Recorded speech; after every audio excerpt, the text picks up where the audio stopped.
Don't leave any money on the table. If you're selling your house, you're going to want to hear this. Hey guys, Nick Hazzi from Vantage West here. Today I'm excited to talk to you about preparing your home for sale and not leaving any money on the table. A lot of people, they underestimate the benefits and how important it is to prepare their home before listing. Something I see all the time is people waiting until they're ready to sell before they communicate with their listing rep. And they end up missing crucial steps to ensure that they get top dollar and give themselves the highest likelihood of attracting the best offers. Another thing I try to put into perspective to my clients is that when you're selling your home, the gains are taxable. So 10,000 is 10,000. And I like to ask them, how many hours and how much hassle would you endure at your normal job to make $10,000 of after-tax money? So that way, when I ask them to spend the weekend tidying things up, decluttering and dialing their place in before photos, it becomes clear that these are some of the highest dollar per hour activities that you can do. And really, most of this stuff, it could even be hired out for very little, and it still makes the returns absolutely worth it. The difference between someone who prepares their home and the person who puts the home on the market and hopes for the best, it's easily more than 10,000. Now, every home will have its own unique set of things to do and, obviously to make sure it shows the best and it's ready for the limelight. But not everything's worth your time, and we'll get into that in a bit. So it's important to discuss with an agent who understands where to focus your energy and your resources, and believe it or not all agents get this. So don't be afraid to ask questions and ensure that the agent you choose to work with is on the same page. My hope with this video is to give you a decent understanding of the things that you can do to make the most out of this amazing opportunity to maximize your returns in one of the few instances that the tax man doesn't have his greedy little handout for his share. So before we get into tactics, I want to make clear that this is of course going to be a bit of a pain in your butt, but so is going to work. And I would argue that very few of you make more per hour at your job than what you can by preparing your home for sale. So just remember that before you throw in your towel and say, bugger it, the buyers can do what they like. So remember in life, things can either be easy or profitable. They are seldom both. And I assure you this is worth doing. So let's get into it. To start, I want to put yourself in the buyer's shoes, okay? Remember, these buyers, they live in the payment. They're putting a percentage down and then they're financing the rest. To you, 50 grand is 50 grand. To them, 50 grand is as low as 2,500 bucks and a few hundred a month. So for them, when they see something that needs work, they're weighing the options. Your home compared to others that don't need as much work. And for a few hundred a month, they don't need to bother with yelling at tradespeople who don't show up and all the other hassles that go into a renovation. This is why it makes so much sense to dial your home in advance, because the buyers, they're using leverage and they live in the payment. They're able to amortize the convenience of not having to deal with the hassle over a long period of time. I'm not suggesting that everybody needs to renovate their home before they sell, but there are lots of things that can be done affordably and quickly, and they're going to net you some sizable gains. So I'm sure you've all heard the term curb appeal and that first impressions matter, but what this means is, what feeling does pulling up to your home give the buyer? Is that initial emotion that they feel positive, or does it leave them wanting more? Now, your goal, it should be to elicit a positive feeling as they arrive at what could be their future home. Throughout this whole exercise, what I want you to do, put your buyer's hat on and think objectively. What can be done to bring about this positive feeling?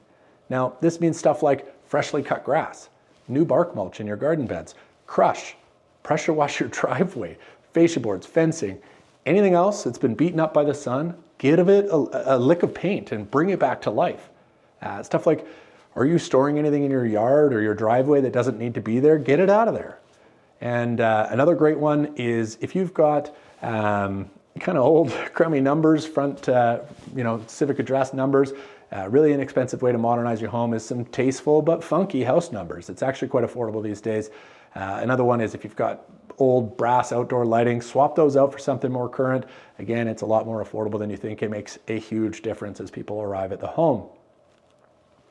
A mindset that I try and instill into my clients is, the moment that we've decided to sell, you need to know this isn't your home anymore, okay? It's no longer your home, it's a house, a commodity that we're looking to make as desirable as we can on the open market. Everything that will remain in your home should be left there for a reason. And if it isn't helping your home sell and you don't need it for day-to-day life, it should either be stored, sold, donated, or it's a part of a dump run, okay? Again, there are many people that can help you with this. You don't have to go it alone, and it's really worth hiring some extra hands to help to make sure that all this stuff actually gets done. We want the space, we want it to be as free of clutter and as clean as possible. And what I've learned from nearly 15 years in the business is clean is actually quite a wide spectrum. One person's version of clean is not necessarily another. Ultimately, to ensure that the neat freak who may have the biggest checkbook doesn't walk into your home and feel uncomfortable, it's imperative that you roll up your sleeves. Or, of course, you can invest in a professional deep clean, which I strongly encourage you to do. Now, this ensures, of course, that whoever walks into your home will feel comfortable. Our mission is to have as many people as possible be able to imagine that your house is now their home. And this leads me to our next wide spectrum, and that's style. We all have our own styles, and that's what makes us, us. But remember, this isn't your home anymore. It's not about you. We're trying to make money and have as many buyers as possible interested in your home to do so. So the way we don't exclude some of those buyers is by avoiding extremes. We want to be as neutral as possible, somewhat vanilla. This means that if you have wild or fun taste in your home, it's got some paint colors that won't be everybody's cup of tea, you should really consider a fresh coat of something a little bit more neutral. Colorful people, they can imagine where they would splash color, and yet, unfortunately, neutral people, they're going to have a hard time looking past it. And believe it or not, it's incredibly common for a buyer to not like a home based on a paint color. Everything else could have been a fit, but the color kills it. And I know that sounds crazy to say, but I'm telling you, it's the reality. Trust me on that. Don't risk turning a highly qualified buyer off by missing the opportunity to create a blank slate and have everybody imagine themselves there. Paint colors, they're not the only things that deter buyers. This goes for things like hunters with trophy displays. Now, I get how meaningful that these are to people, but now more than ever, people have bleeding hearts. And there are many buyers who would have a hard time feeling at home when they walk inside when there's animals hanging on the wall. Remember, the only things that should remain in your home when it's listed for sale are things that are going to help it sell. Anything not helping the sale should be packed up as you're moving away anyways. It's got to get done anyways, so don't take the risk, okay?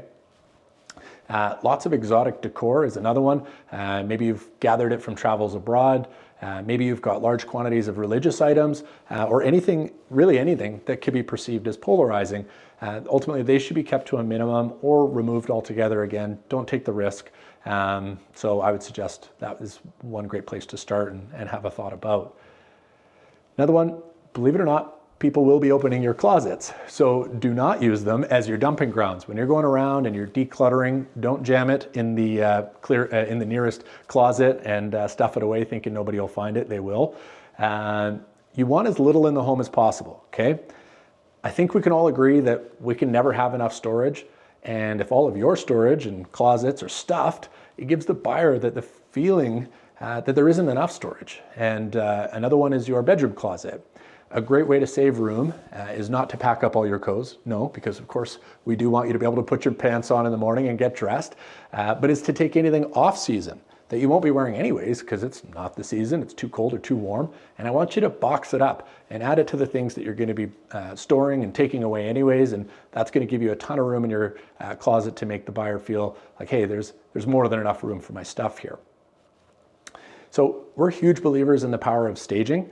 It's fair, but some people aren't naturally gifted at design, and that's okay. But when we're trying to sell your home, there are probably things that you currently own, and that's either furniture or decor, or it could even be the towels in your bathroom that hurt your ability to sell. Now, despite none of this stuff actually coming with the home in the sale, it does actually affect how buyers feel when they walk through your home. Now, if you're in this camp, and I know you know who you are, you should definitely consider the help of a professional stager. And that can be either to provide rental decor or help you acquire the items that will help the cause. Now, we've got a professional stager to help with every single one of our listings. And at first, it's always it's tough to convince a client that it's not a cost, but it's actually an investment.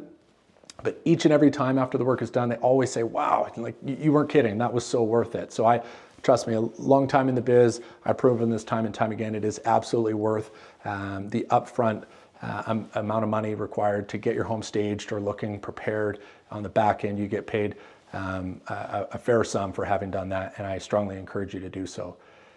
If you're not prepared to have a professional help, I would, however, strongly encourage at the very least, a trip to HomeSense. Pick yourself up some fresh white towels for your bathroom, white shower curtains. Of course, after years of use, you start to see some of the grime. Best thing you can do is white, fresh, new. If you've got dark window curtains, you want to make the space feel as bright as possible, and that's one of the best ways you can do it. It feels bigger and brighter, and that's one of the best ways to have people feel comfortable in the space. Another thing people often miss in this department is simple and clean bedding. And another tip, yes, you have to make your bed, and that's every day. You are on call. You have to be ready for a showing, and that means do your dishes, get stuff off the counters, got to get your kids to help. Don't leave anything out that's obviously hurting your chances should there be a short notice showing. So going back to decluttering, I don't want you to take all the items that you've packed up from inside and stuff it into your garage. You don't forget your garage is an asset, okay? You want it to feel as big as possible. So keep your garage tidy. I want you to keep it clean. It matters, and free from anything that doesn't absolutely need to be in there, okay? So please do the effort, organize your garage, and you're not gonna regret it. I strongly encourage you to take the time to do it. So when I said not everything is worth doing, I meant it. The whole point of doing any of this, of course, you're probably hearing me say all these things and thinking this is a pain in the butt, but it's worth it. But the whole point of it is to make you money, okay? It's all about getting a net return for your efforts, and not everything is worth doing. And there are a number of factors to consider. One might be, how's the market? And what's the trajectory of my market? How long would it take to do said reno? What time of year is it? And how do these things affect timing and ultimately how I'll end up once it's done? Sometimes timing is more important than a particular reno. And this is where an agent can really shine by helping you navigate this and really guide you on where to focus your energy and resources. I want to talk about the potential of doing a pre-listing inspection. Almost every buyer will be doing a home inspection on your property anyways. So why wait to uncover challenges now when you could have got ahead of them? A pre-list inspection is going to give you a list of stuff to tackle. It would have potentially torpedoed your sale later, and it also gives you the confidence knowing that there won't be surprises and renegotiations later. Trust me, having your home on the market is not fun. Nobody wants to go through it for any longer than they have to. After any amount of showings and walking on eggshells for the duration of your listing, when you have an inspection and the buyer wants to renegotiate a surprise, you will not be in a power position, okay? In that moment, you will be much more susceptible to caving at their demands, merely in an effort to be done with the process. And now what usually that means is a bigger discount later than if you just handled it in the first place. So a lot more stress, and it cost you more money, so just get it taken care of, avoid the speed bumps later. Now, this by no means is an exhaustive list of all the things that you can do to make sure that you get top dollar for your home, but it's a great start. And I hope it at least gives you the right mindset to run with and to set yourself up for success in attracting the best buyer to work with. I want to thank you for taking the time to listen to me, share some of the things that we implement daily, and we've learned over thousands of transactions and years in the business. And if you found this helpful, I'd really appreciate you liking and subscribing for more tales from the trenches so you can get the most out of your real estate investments. Also, we've got some really great checklists that I'd be happy to share with you that we give to our clients. If you're interested, comment below. To your success, good luck out there.